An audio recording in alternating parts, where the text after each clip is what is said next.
Take 500 ml beakers and label them as P, Q, R, S and T.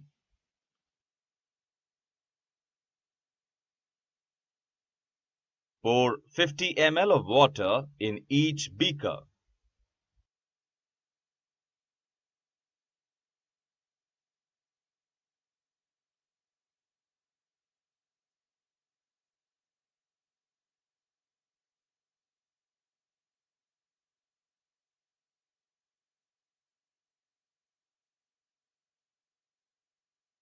Dissolve a spoonful of copper sulfate in beakers P and Q.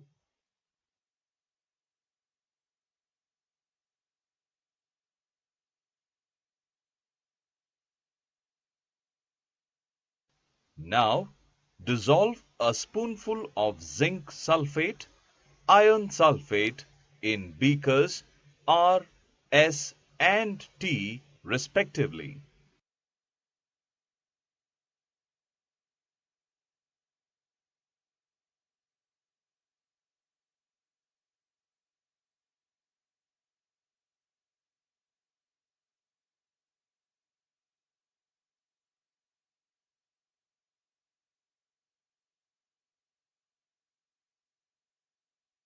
Now, put zinc granules in beaker P, iron nail in beakers Q and T, copper turnings in beakers R and S.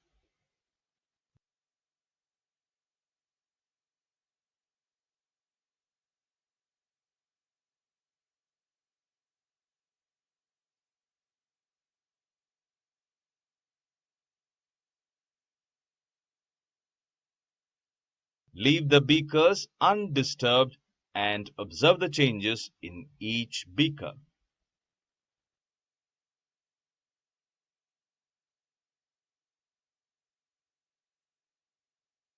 We have observed that in beaker P, the blue color of copper sulfate disappears and a powdery red mass of copper is deposited at the bottom of the beaker.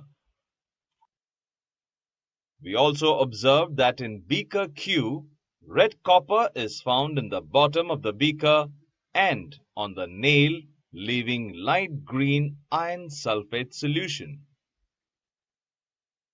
Similarly, we also observed that there is no change in the other three beakers R, S and T.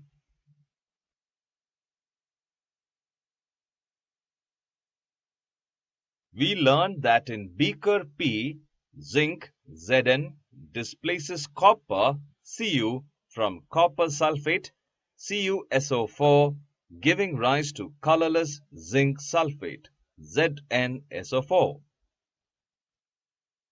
Similarly, in beaker Q, iron Fe displaces copper from copper sulfate CuSO4, giving rise to light green color of the iron sulfate FeSO4.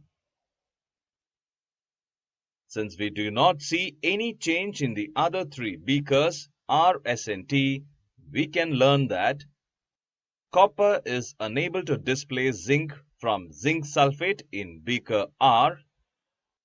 Copper is unable to displace iron from iron sulfate in beaker S. Iron is unable to displace zinc from zinc sulfate in beaker T. Finally, we can say that a more reactive metal can displace a less reactive metal, but a less reactive metal cannot replace a more reactive metal. Owing to this reason, there are no displacement reactions in beaker R, S and T.